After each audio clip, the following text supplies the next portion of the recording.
I've often said here on the show we'd all like a night out. Would you like? Well, I'd like a night out. Shall we have a night out? We could have a virtual night out, could we? That's what's going to be happening, isn't it? Saw a program the other day, by the way. I must just tell you this. And this particular presenter was served by a robot in a pancake house that could move, talk, give all the information you need. And apparently, this is the future. I don't know, she should come to the local shops that I go to. They're already robotic, barely speak anyway. What's the difference, you know?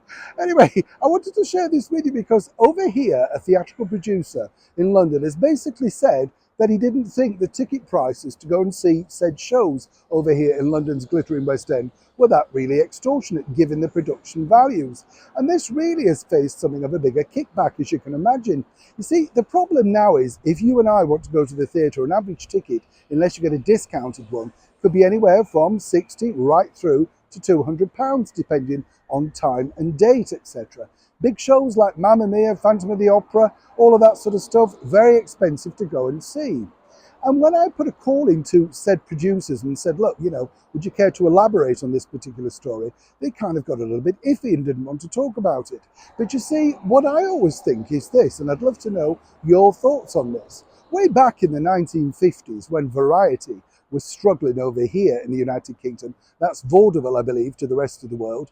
Basically, the big theatres like the Hippodromes, Empires and Palaces and Moss Empires that were run by these big, mighty companies, they basically said to the said star, well, you can have a retainer, but we'll share the profits with you. And I think this is a very fast way of making sure that ticket prices remain very stable, more affordable, and more importantly, people can actually afford a night out at the theatre.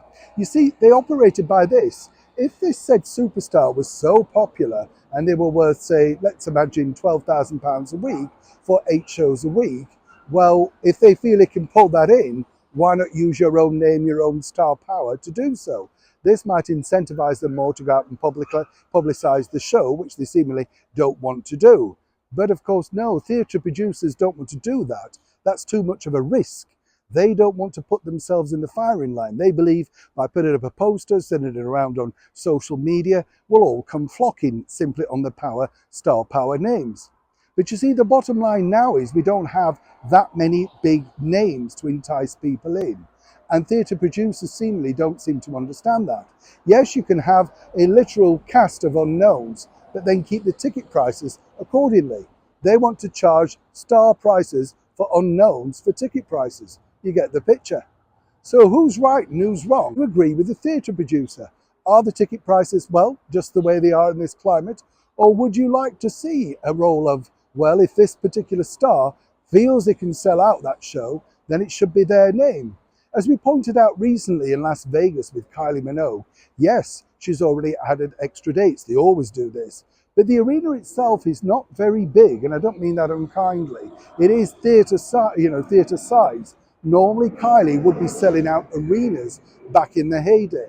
So even Kylie Minogue at 55, who's having something of a resurgence in her pop career, knows how tricky, even with a star name it is, to ask so much money to go and see them. And more importantly, make sure bookings keep coming in. Either way, which do you think is the fair way moving theatre forward? Neil Sean in the very heart of London.